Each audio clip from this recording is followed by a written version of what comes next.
वहाँ महिला रक्षा में खड़े हैं संदेश खाली में, और यहाँ कर्नाटक में वहाँ आपके अलायंस पार्टनर, फैमिली मेंबर वो इन्वॉल्व हैं शोषण में। भारत का पॉलिटिकल सिस्टम कहीं ना कहीं पूरा का पूरा बर्बाद हो चुका है। यहाँ हमें बार बार देखने को मिल रहा है कि कैसे पॉलिटिकल पार्टी क्रिमिनल्स को टिकट दे रही है चुनाव लड़ने के लिए, और ये बात एक पार्टी की नहीं है, ये बात ऑलमोस्ट सारी पार्टीज की है। अभी हाल ही में आपने प्रज्वल रेवन्ना का केस देखा होगा, कैसे सालों से वो अपनी ही कॉन्स्टिट्यूएंसी की लड़कियों को, वुमेन्स को मॉलेस्ट किया करता था, और मॉलेस्ट करते समय एक लूनेटिक की तरह उनका वीडियोस बनाया करता था। 2976 वीडियो की बात हो रही है, प्रज्वल रेवन्ना की है। अभी कुछ ही दिन पहले ये सारा स्कैंडल सामने आया है और उनकी सारी वीडियोस लीक हो चुकी है। जानने वाली बात यह है कि यही प्रज्वल रेवन्ना भारत में एक सिटिंग मेंबर ऑफ पार्लियामेंट है और भारत के former prime minister HD Deve Gowda का पोता है। अब भारत के हर एक पॉलिटिकल पार्टी में ऐसे ही दरिंदे भरे हुए हैं, और भारत की पॉलिटिकल पार्टीज ऐसे लोगों को बार बार टिकट्स भी इसीलिए देती है क्योंकि यही लोग उनको आखिरी में इलेक्शन जितवाते हैं। अब इन सारे पॉलिटिशियंस के बारे में और ऐसी क्रिमिनल पार्टीज के बारे में जानना आपको क्यों इम्पोर्टेंट है, आइए बताता हूँ मैं आपको इस वीडियो में। प्रज्वल रेवन्ना, प्रज्वल रेवन्ना, प्रज्वल रेवन्ना, प्रज्वल रेवन्ना।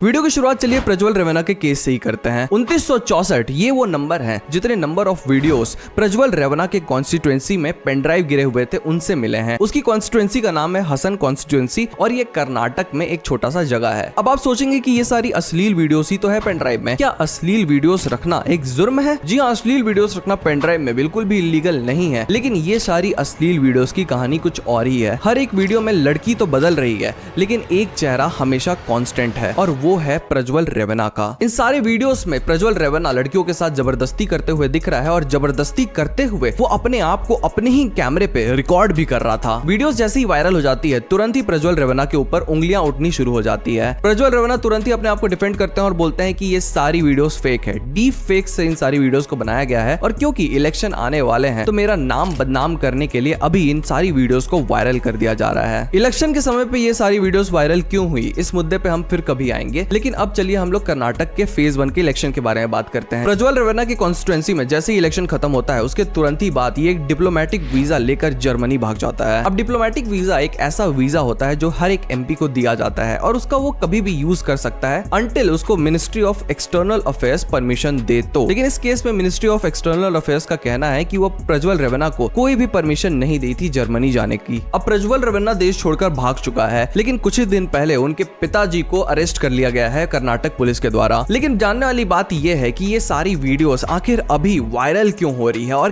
कैसे, कौन इसे वायरल कर रहा है। तो ये बात जानने के लिए हमें कहानी में थोड़ा सा पीछे जाना पड़ेगा और बात करनी पड़ेगी हमें कार्तिक के बारे में। कार्तिक प्रज्वल के घर में एक ड्राइवर हुआ करता था, और एक दिन से नहीं वो 14 सालों से प्रज्वल रेवन्ना के घर पर ड्राइवर का काम किया करता था। प्रज्वल रेवन्ना से बहुत ज्यादा क्लोज था कार्तिक, तो अपने बारे में जो भी बात होती थी प्रज्वल रेवन्ना उससे जरूर शेयर किया करते थे। इनफैक्ट इनके बीच की जो बॉन्डिंग थी वो इतनी ज्यादा थी कि ये जो फोन के पासवर्ड हुआ करते थे प्रज्वल रेवन्ना के, वो तक कार्तिक को पता हुआ करता था। अब इस बात से आप अंदाजा लगा पा रहे होंगे कि कार्तिक को कितने दिनों से पता था कि प्रज्वल रेवन्ना ऐसा अश्लील कुछ कर रहा था, लेकिन फिर भी कार्तिक किसी को ये बात नहीं बताया था। लेकिन एक दिन कार्तिक प्रज्वल रेवन्ना का फोन लेता है और उनके फोन से ये सारी वीडियोस को कॉपी कर लेता है और एक पेन ड्राइव में रख देता है। तो आखिर कार्तिक ऐसा करता क्यों है? वो ऐसा करता इसलिए है कि प्रज्वल रेवन्ना उसकी जमीन हड़पना चाह रहा था। 15 एकड़ जमीन थी कार्तिक की, जिसके ऊपर कब्जा करना चाह रहा था प्रज्वल रेवन्ना, और ये जमीन देने के लिए कार्तिक बिल्कुल भी तैयार नहीं था। इस जमीन को हड़पने के लिए प्रज्वल रेवन्ना कार्तिक को डराया और धमकाया करता था। इनफैक्ट वो एक बार उसको और उसकी बीवी को किडनैप भी कर लिया था, सिर्फ और सिर्फ इस जमीन को हड़पने के लिए। तो कहीं ना कहीं इसी चीज का बदला लेने के लिए और अपनी जमीन को हड़पने से बचाने के लिए कार्तिक ये सारी वीडियोस अपने फोन में, अपनी पेन ड्राइव में रख लेता है और इसे उसके अगेंस्ट यूज करने की कोशिश करता है। अब कार्तिक तो एक मामूली ड्राइवर था और उसके जमीन पर एक ऐसा बंदा कब्जा करने की कोशिश कर रहा था जिसके पिताजी एक समय पे भारत के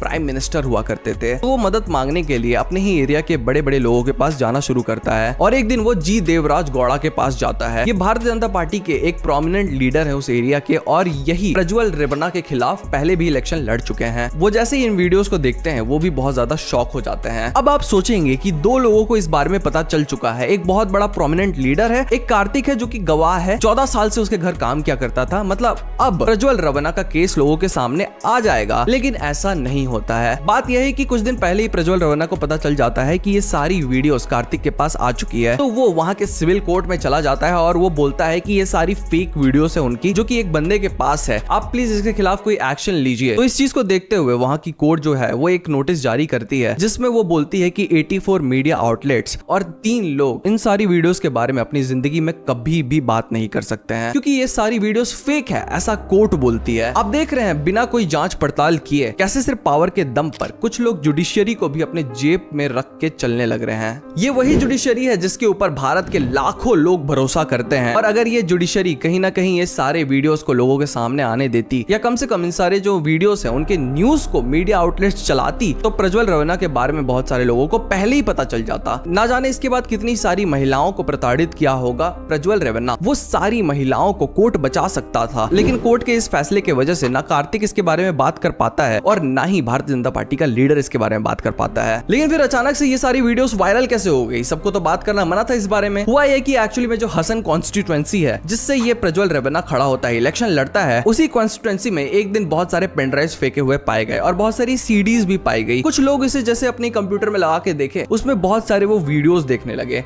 और ऐसे ही करके धीरे धीरे सारी वीडियोस वायरल हो गई। बहुत सारे लोग बोल रहे हैं कि भारतीय जनता पार्टी का जो लीडर है देवराज गौड़ा, उसने ये सारी वीडियोस को वायरल किया है। बहुत सारे लोग बोल रहे हैं कि कांग्रेस के एक प्रोमिनेंट लीडर ने इन सारी वीडियोस को वायरल किया है। लेकिन मेरे हिसाब से पॉइंट ये नहीं होना चाहिए कि किसने ये सारी वीडियोस वायरल की है। पॉइंट ये होना चाहिए कि ये सारी वीडियोस में हो क्या रहा है और कर कौन रहा है बंदा। एक सिटिंग मेंबर ऑफ पार्लियामेंट इतनी सारी वुमेन्स को मोलेस्ट कर रहा था, और ये एक दिन से नहीं कई सालों से मोलेस्ट करता हुआ आ रहा था, और इसे आज के दिन भी पॉलिटिकल पार्टी पूरा का पूरा सपोर्ट करती है। बात यह है कि प्रज्वल रवन्ना जेडीएस से बिलोंग करता है, लेकिन इस साल के इलेक्शन में भारतीय जनता पार्टी जेडीएस को पूरा का पूरा सपोर्ट कर रही है कर्नाटक में। यानी कि कहीं ना कहीं इसमें गलती भारतीय जनता पार्टी की भी है। कैसे एक क्रिमिनल को फिर से जेडीएस टिकट दे देती है और भारतीय जनता पार्टी को इसके बारे में पता भी नहीं चलता है? ऐसा हो कैसे सकता है आखिर? अब आप बोलेंगे कि सिर्फ एक पार्टी के बारे में मैं बताकर आपको कैसे बोल सकता हूं कि भारत का पॉलिटिकल सिस्टम पूरा का पूरा बर्बाद हो चुका है और इस पॉलिटिकल स्फीयर में सिर्फ और सिर्फ दरिंदे भरे हुए हैं। तो चलिए मैं आपको ले चलता हूं तृणमूल कांग्रेस की तरफ और बात करते हैं वेस्ट बंगाल की, जहां पे आज के दिन ममता बनर्जी की सरकार रूल किया करती है। अभी हाल ही की बात है, बहुत सारे यूट्यूब चैनल्स इसके बारे में बात भी नहीं किए हैं, लेकिन हमने इसके ऊपर पूरी की पूरी वीडियो बना के रखी है, लिंक डिस्क्रिप्शन में आप देख सकते हैं। बात यह है कि अभी कुछ दिन पहले लोगों के सामने संदेश खाली का इंसिडेंट आया है। शेख शाहजहां जो कि तृणमूल कांग्रेस का एक प्रोमिनेंट लीडर था, वो अपने आप को बेताज बादशाह बोला करता था। संदेश खाली पर वो राज किया करता था और वो आतंक फैलाया करता था संदेश खाली के लोगों के ऊपर। जानने वाली बात यह है कि संदेश खाली एक छोटा सा जगह है वेस्ट बंगाल में, जहां पे बहुत सारे गरीब लोग रहते हैं। अब इसी एरिया से शेख शाहजहां पावर में था, यानी कि इन सारे लोगों को शेख शाहजहां रिप्रेजेंट किया करता था। लेकिन रिप्रेजेंट छोड़कर शेख शाहजहां इन सारे लोगों के ऊपर गुंडागर्दी भी किया करता था। वो जाकर संदेश खाली के लोगों का लैंड ग्रैब कर लिया करता था, उसे इलीगली चुरा लिया करता था और उसके ऊपर वो फिश की फार्मिंग करने लग रहा था, जिसकी वजह से वो बहुत सारा पैसा कमाता था। लेकिन वहां के गरीब लोग बिल्कुल भी पैसा नहीं कमा पा रहे थे। ये तो चली हो गई छोटी बात। संक्षेप में बताऊं तो होता ये था कि तृणमूल कांग्रेस के जो पार्टी वर्कर हुआ करते थे, जो कि शेख शाहजहां के गुंडे थे, वो संदेश खाली में लोगों के घर घर जाया करते थे और घर घर जाने के बाद तलाशी करने के बाद जिसके भी घर पे उन्हें लड़कियां मिलती थी, उसे उठाकर वो तृणमूल कांग्रेस के ऑफिस में ले आया करते थे और रात भर उसके साथ गलत काम किया करते थे। और ये एक दिन नहीं, 2 दिन नहीं, कई सालों से संदेश खाली में चल रहा था और कई सालों से ये बात देश के सामने भी नहीं आई थी। कुछ दिन पहले कुछ जर्नलिस्ट संदेश खाली गए थे क्योंकि वहां की वुमेन्स प्रोटेस्ट करने लग रही थी, और जैसे ही वो संदेश खाली जाते हैं वहां की असलियत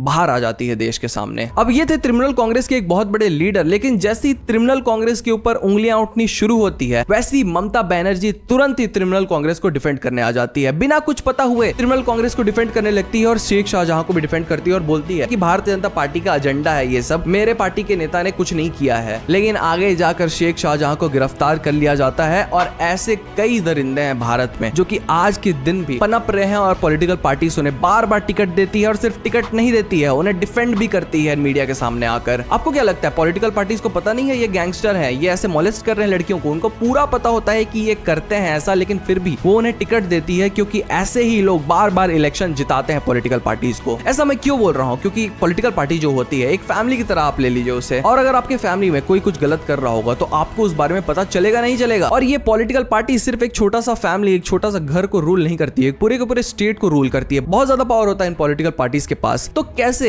एक एमएलए, एक एमपी, एक बंदा को वो बैकग्राउंड चेक सही से नहीं कर पाती है? ऐसा होना नामुमकिन है। हर पार्टी अपने फायदे के लिए ये करती है। भारतीय जनता पार्टी पार्टी और कांग्रेस की बात तो मैं क्या ही करूं। भारतीय जनता पार्टी के बारे में चलिए एक बार बात करते हैं। बृजभूषण शरण सिंह के बारे में आपने सुना होगा। कुछ दिन पहले भारत के रेसलर्स दिल्ली में प्रोटेस्ट कर रहे थे और वो प्रोटेस्ट क्यों कर रहे थे? क्योंकि यही जो बृजभूषण शरण सिंह था वो रेसलिंग में जितनी भी नई लड़कियां आती थी उनको मोलेस्ट किया करता था और कई लड़कियों को वो हरास भी किया करता था। जब भारत के रेसलर्स इसके खिलाफ प्रोटेस्ट करना शुरू करते हैं, कई दिनों तक भारत की सरकार इनकी आवाज ही नहीं सुनती है। दिल्ली में बैठ के ये प्रोटेस्ट कर रहे थे, उनको बोलते हैं जो करना है करो भाई, हम आपकी बात ही नहीं सुनेंगे। और आखिर में मीडिया प्रेशर के वजह से और लोगों के पब्लिक प्रेशर के वजह से भारतीय जनता पार्टी को इनको अपने पार्टी से हटाना पड़ता है। अब शॉकिंग बात ये नहीं है कि भारतीय जनता पार्टी इसको अपने पार्टी से हटा दी और एक क्रिमिनल भारतीय जनता पार्टी में जुड़ा हुआ था। ऐसे क्रिमिनल तो हर एक पार्टी में जुड़े हुए हैं। शॉकिंग बात ये है कि 2024 के लोकसभा इलेक्शन के लिए क्या आप विश्वास कर सकते हैं एक क्रिमिनल के बेटे को फिर से टिकट देती है भारतीय जनता पार्टी? क्या अगर इस क्रिमिनल का बेटा जीत जाता है, क्या फिर से इसी के घर के पास पावर नहीं आ जाएगा? सारी की सारी पॉलिटिकल पार्टीज हिपोक्रेट है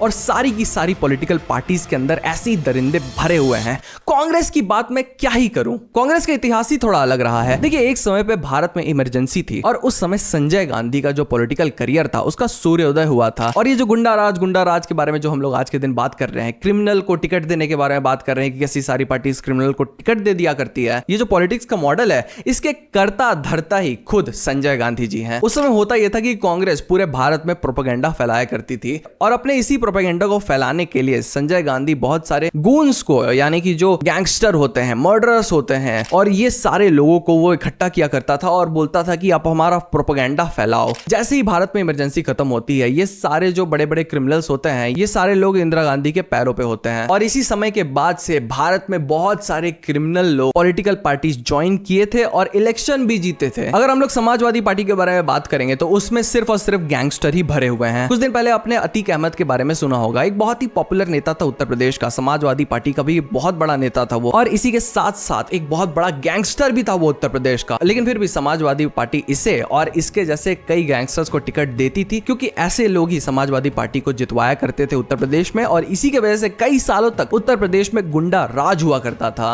और ऐसे ही कई क्रिमिनल्स भारत के पॉलिटिकल स्फीयर में फैले हुए हैं और आपको सोच समझ कर अपना वोट देना है। देखिए, आपको इन सारे क्रिमिनल्स के बारे में जानना बहुत ज्यादा इंपॉर्टेंट है और इसीलिए बार बार हम बोला करते हैं, बार बार सारे लोग बोला करते हैं कि अपने कॉन्स्टिट्यूएंसी के लिए, अपने एरिया के लिए जो भी नेता आपको अच्छा लग रहा है हमेशा उसे वोट दें। सेंटर का जो सरकार है वो गया तेल लेने, आपको अपने एरिया के बारे में सोचना चाहिए। अक्सर लोग सिर्फ और सिर्फ 2000 रुपए लेकर अपने जिंदगी का 5 साल पूरा का पूरा बर्बाद कर देते हैं। आप सोच कर देखिए, अगर आपको 2000 रुपए नहीं देंगे और एक अच्छे नेता को अपने कॉन्स्टिट्यूएंसी से चुनेंगे तो वो कितना डेवलपमेंट करवा देगा अपने कॉन्स्टिट्यूएंसी का। और ये जो 2000 रुपए आप ले रहे हैं, कहीं ना कहीं ये 20,000 में भी कन्वर्ट हो सकता है अगर आप अच्छा नेता चुनते हैं तो वोट हमेशा एक अच्छा नेता को दें। हमेशा वोट देने से पहले कहीं से भी क्रिमिनल है तो उसे बिल्कुल भी वोट ना दें। एक बार सोच के देखिए, कहीं ना कहीं गलती हमारी भी है ना, हम ही इन सारे क्रिमिनल्स को पावर में लाते हैं। तो अगर हमारे पास वो पावर है तो हम इन सारे क्रिमिनल्स को पावर से हटा भी तो सकते हैं। तो सोच समझ के वोट दीजिएगा इस बार और सही पार्टी को जरूर वोट दीजिएगा। फिर से याद रखिए, सारे पार्टी में दरिंदे भरे हुए हैं, आपको सही कैंडिडेट अपने एरिया के हिसाब से चूज करना है। देखिए, हम ऐसी वीडियोस बनाते रहते हैं तो हमारे चैनल को सब्सक्राइब करके जाना मत भूलिएगा। आज की वीडियो में बस इतना ही,